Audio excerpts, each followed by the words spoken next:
to introduce our next keynote speaker, His Excellency Dr. Agus Harimurti. He is the Coordinating Minister for Infrastructure and Regional Development, Republic of Indonesia.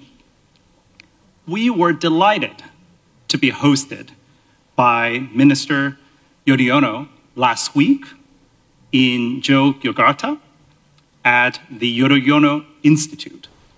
And what struck me for the Institute were the three keywords inked in the logo: liberty, prosperity, and security. Beautifully reflected in our own values here at Stanford University, the Doerr School of Sustainability, and the Hoover Institution. In that meeting, I also learned about Minister Yudhoyono's love for sports. He's a great fan and patron of volleyball. And at Stanford, we are also a huge fan of sports.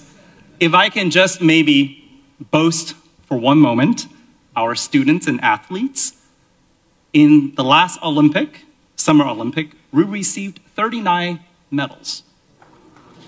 If Stanford was a country, we would be the 8th ranked in the number of medals received. You know, a great way for a leader to know his country will be to spend time with the people, and a great way for someone to know Stanford is to have a run. And I was delighted to hear that Minister Yudhoyono yesterday took a 5-mile run around the Stanford campus to enjoy the beauty of our architecture and interacting with some of our students. So it is with my great pleasure I'd like to invite Minister Yudhoyono to the stage to share his thoughts.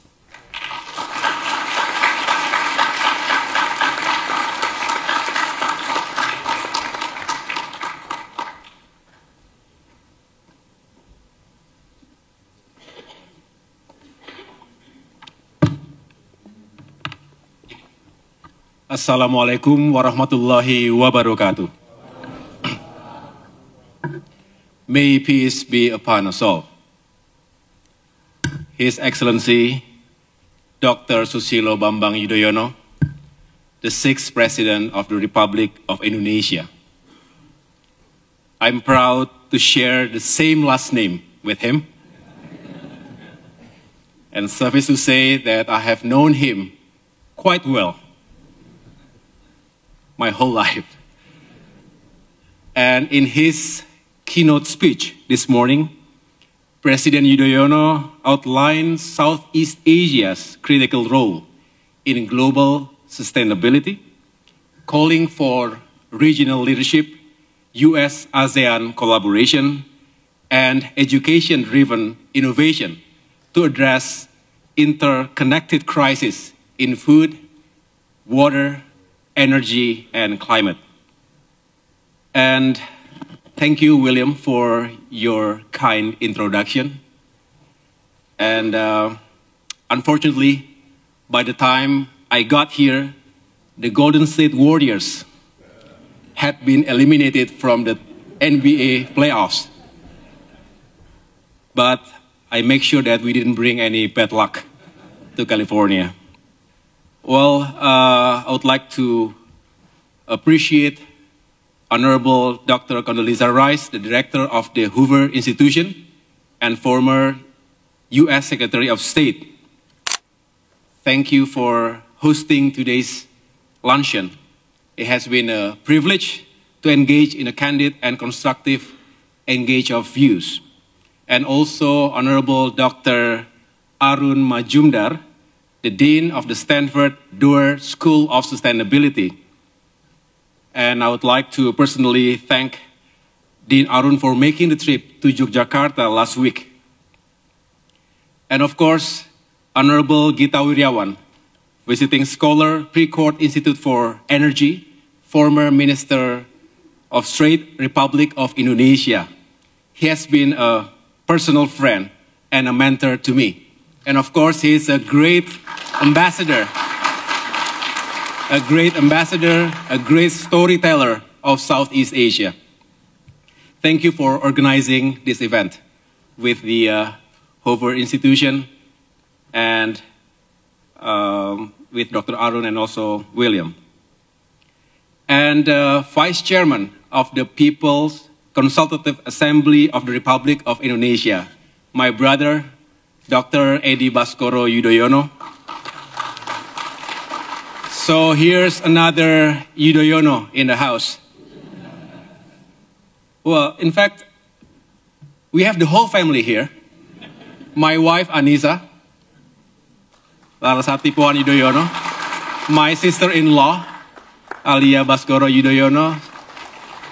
So they say there is either a very good news or a very bad news if the whole family are together in the same building, right? But today is a great news for every one of us because we can feel the optimism, the positive energy, and we are trying to translate any kind of challenges into opportunities to make Southeast Asia a much better place, right? Senior policymakers, academics, civil society, and business leaders, distinguished guests, ladies and gentlemen. It is a great honor to address you today at Stanford University, long associated with bold thinking, scientific discovery, and transformative leadership. I visited the Stanford campus about 16 years ago. While I was still a young Army captain and a graduate student at the Harvard Kennedy School. I think we should recreate this photo. I was deeply inspired, not only by the intellectual vibrancy of the university, but also by the boundless spirit of possibility that defines Silicon Valley. This is a place where bold ideas take shape, where technology is forged, and where the future is constantly being imagined. This gathering brings together a distinguished community of senior policy makers, academics, global business leaders, financiers, and development advocates. While we come from diverse backgrounds, we are united by a shared aspiration, the hope for a better future. Southeast Asia is no longer a region merely reacting to global change. It is helping to drive it. From Jakarta to Manila, from Singapore to Hanoi, our cities and nations are becoming hubs of production, innovation, and resilience. Over the past decade, ASEAN economies have outpaced global growth, accounting for more than 700 million people, rising middle classes, and deepening regional ties. But for all our progress, we face urgent questions. Will our growth be sustainable? Will the prosperity gain be inclusive? And will greater cooperation or fragmentation define the region's rise? These are not abstract dilemmas. They are pressing realities shaped by climate change, geopolitical rivalry, technological disruption, and social inequality. They demand strategic choices that will shape our future. The Southeast Asia Summit on Prosperity and Sustainability reminds us that these two goals are inseparable. The summit also builds on the discussions we held with Dean Arun, other leading Stanford faculty, and regional partners at the Yudhoyono Institute's forum in Yogyakarta, Indonesia last week, where we emphasized that resilience, equity, and sustainability must go hand in hand. I believe Southeast Asia must therefore pursue three interdependent imperatives. First, integrating sustainability with prosperity. Let me begin with a simple but powerful truth. There can be no sustainability without shared prosperity. People must see the green transition not as a burden, but as a pathway to better lives, livelihoods, and futures. Too often, sustainability agendas are framed in technical language, far removed from the daily struggles of families, farmers, or workers. But in reality, the climate crisis hits the vulnerable first and hardest. It does so through failed crops, health risk, and lost incomes. Let us not forget, most of the world's population still lives in developing economies. Their path to sustainability cannot be paved with unaffordable solutions or abstract targets. It must be pragmatic, equitable, and backed by real resources. In Indonesia, sustainability is embedded in our national development strategy. Under President Prabowo Subianto's leadership, we are advancing an integrated approach. Number one, strengthening food and water security through better farming, irrigation, and logistics. Number two, pursuing energy security by expanding renewables like waste to energy, geothermal, and hydropower. And number three, building climate-resilient infrastructure to connect our vast archipelago, both physically and digitally. Indonesia is confronting the twin pressures of rapid urbanization and climate stress, from coastal erosion and city strain to the urgent need for affordable housing. In northern Java, especially Jakarta, land subsidence and rising seas threaten millions of people.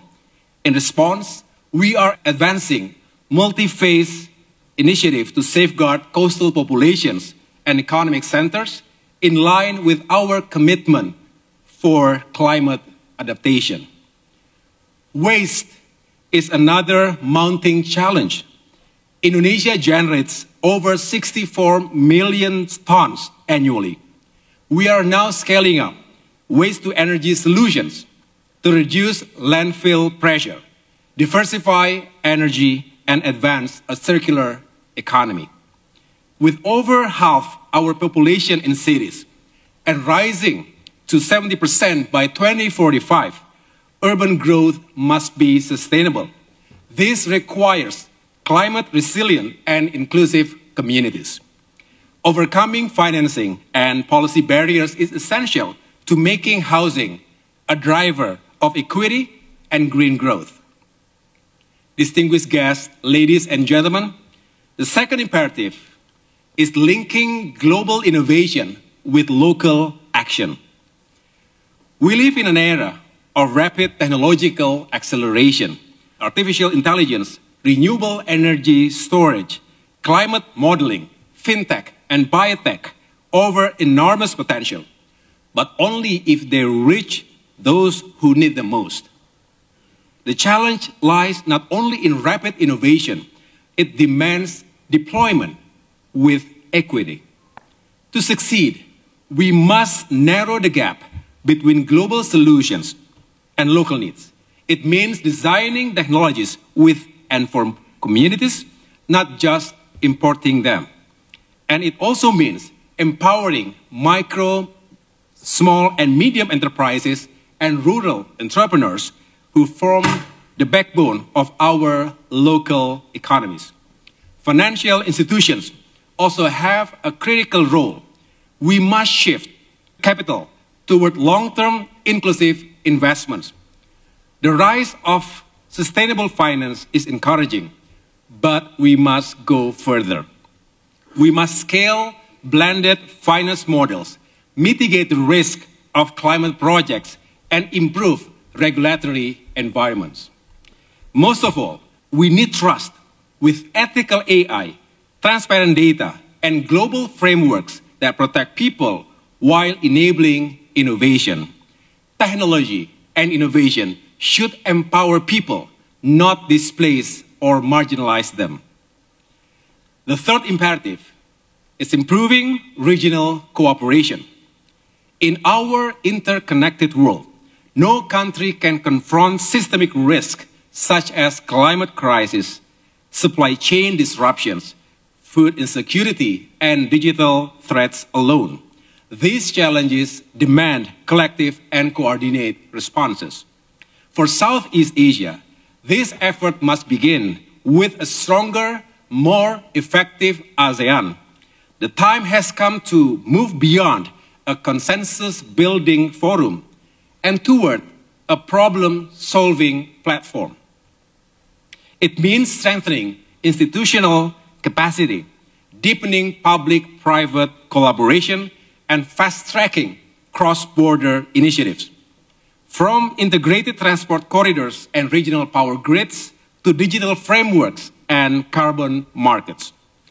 The ASEAN Master Plan on Connectivity 2025 offers an existing framework, although progress remains uneven. Success stories from Indonesia, Vietnam, and the Philippines show what is possible. Now, we must replicate and expand these efforts across the region. We must also be firm in our commitment to multilateralism and regional peace. Great power rivalry must not define Southeast Asia's future. Instead, we must lead with our own agenda, rooted in stability, inclusivity, and respect for international law. We invite the United States as a long-time strategic partner to increase its engagement in the region, as well as investment into green project opportunities, including sustainable infrastructure.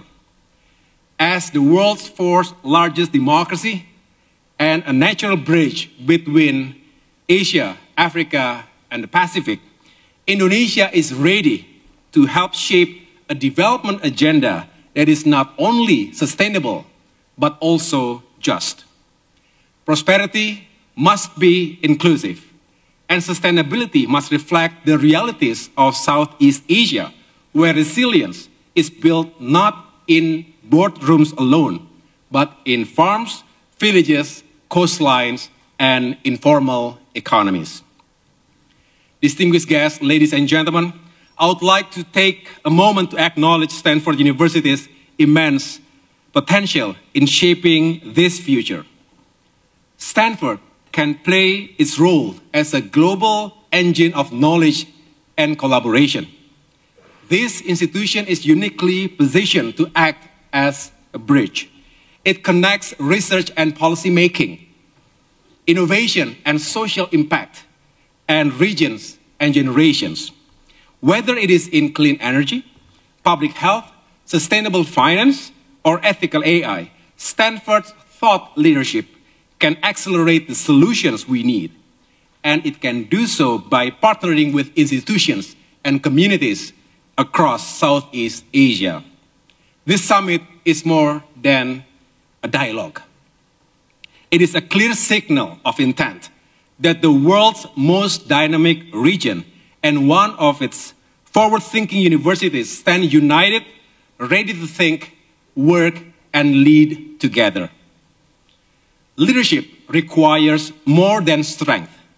It demands wisdom, empathy, and collective resolve. I hope all of us here will leave this room to lead with purpose, build with integrity, and act with urgency.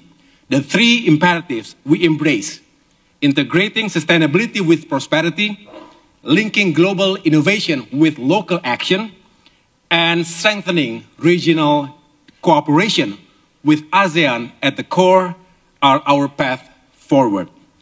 Let us be united in purpose and committed in action to build a resilient and equitable Southeast Asia.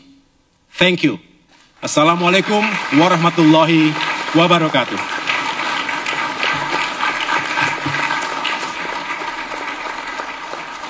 Thank you very much, Minister Yudhoyono.